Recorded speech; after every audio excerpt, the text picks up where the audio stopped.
Hi, welcome back to channel TrainStation2. Alright, welcome to First Responders. I'm going to share with you things I do at the start of the event. Example, the upgrading of the factory, the event factory, and of course, grabbing all the event raw materials and start constructing all the event manufactured items. Alright, so now let's move on to First Responders event map. So in this map itself, very beautiful, you know where this place is, right? So let's go ahead and do what we need. Of course, first check out the whole map. There are only two materials here, the cloth and of course the farm itself. Okay, so these are the two raw materials, and first check out the event factories, which we call it the supply depot. And with that, I'm going to spend like 110 gems, hard-earned gems. One slot is 30 gems, and the other one will cost a bit more at 80 gems. So in total, you're going to spend 110 gems at the start of the event. And I'm going to grab a lot of these food items from the farm because you're going to start manufacturing them. So make sure you got to do that at the start, otherwise your event factory will be idling. And also the fact that you want to maximize in terms of your event factory production, you're going to upgrade it by increasing 2 slots, and that will get you 110 gems per. So I'm trying to level up to get keys because I'm running out of keys already, and I needed some trains that is really useful for competition, because sometimes the type of trains is required. I'm really short of keys, hence we can't really do much sometimes. There's a limitation, so I'm going to share with you that limitation later on at the first set of the items request. So here we have 710 and we got 4 slots, and I think we can start producing them once things are in. So you can see here, I think once you have a good fleet size, typed, and capacity, you can do that. You can see I'm stuck here. Apparently we couldn't do more of those deliveries already. Alright, okay, so steel is required, so make sure you have tons of steel.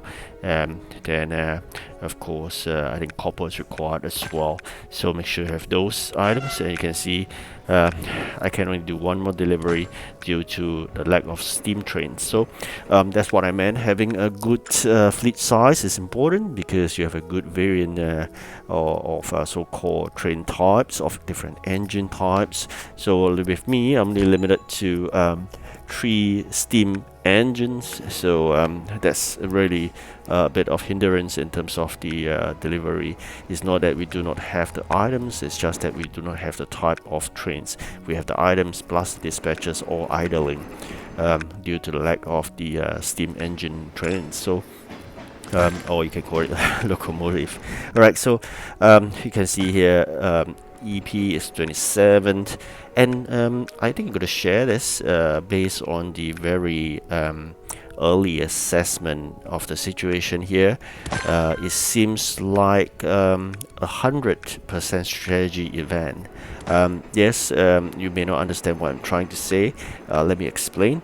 There are certain events that you will need to apply the 99% strategy, i.e. you stop at 99% of the event map completion by not doing the last job, because by not doing the last job, you will basically store the event progress at 99%. And why so? Because if you store at 99%, the items that asked for wouldn't be so hard, i.e. the quantities would be smaller compared to people who have completed 100%. There are the other types of scenario in the events whereby you need to complete 100% as soon as possible. So exactly the opposite of 99% event. So this seems to me 100% event. Why did I say that? Because by looking at the type of job ceilings, you can see it's a 10/10 job, and there are only 2 contractors. If you remember my introduction video, there are actually 3 contractors, but you can only see 2 right now. So that is also another indication. So I'll share you again 2 indications seems to suggest that this event is on 100% completion as soon as possible. Why? I'll explain one more time. The lack of 1 contractor. All right, so there are only 2 contractors or customers requests, and 2 very low ceiling job like /5 or in this situation /10. 10/10 you go to round 2 of that job already. In the 99% strategy kind of event, the ceiling of the job will be /20 or /30, and they will give you all 3 contractors at the start. Okay, so that's how I normally identify whether it's a 99% strategy or should I apply the 100% strategy. In this case, 100% strategy apply means that I'm going to go full steam. I will not going to hold back the last job. What's the advantage of doing that is because once you hit 100%, it will reward you with a high EP of 70, for example, or even more sometimes.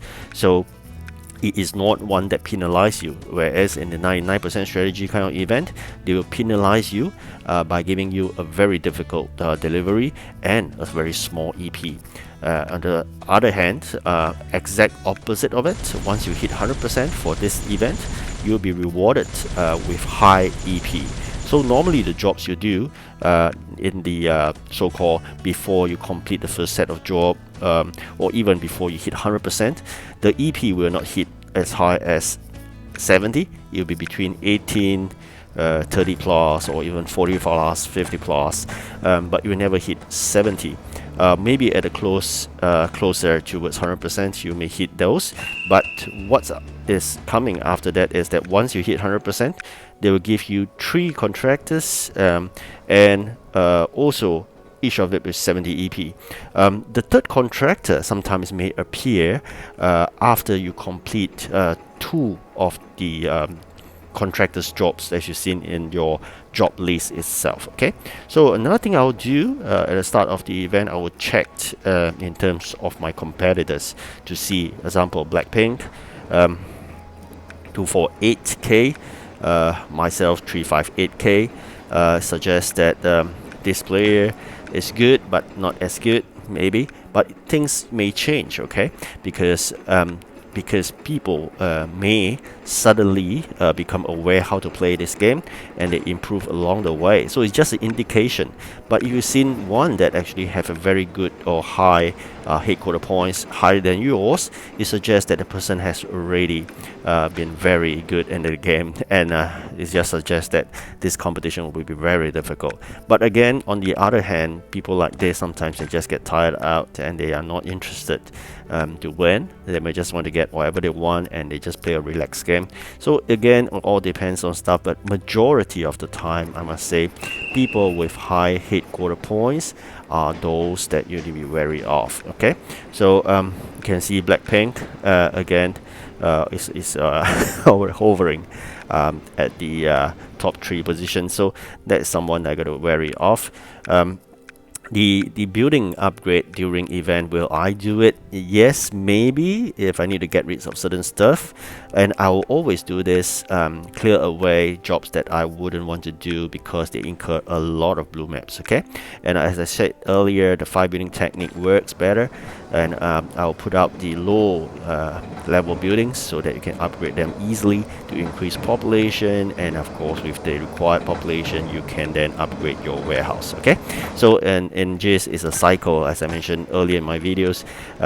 Blue maps required, blue maps go into the building upgrade, and then building upgrades goes into population increase, and then population increase gives you warehouse upgrades, and the larger the warehouse, the better it is. Okay, so that's how it works in terms of warehouse increase. Trains stay where the region is, i.e. whatever trains I have, whatever size or fleet size or capacity, it stays where it is. Okay, but warehouse follows you throughout, so it's important to increase your warehouse. Alright, so these are my trains right now. I'm hoping to hit like top 3 in the first competition. Hopefully try to do your best in the first 3 competitions. They are the easiest of all, and I must say the first competition is the most easy one because there's no head start, there's no EP head start. The second one, a lot of people have a good EP head start, then we'll be in deep trouble. Try your best to get through this event quickly. Okay, 100% event is this. Alright, thank you for watching. Do like and subscribe. Good luck.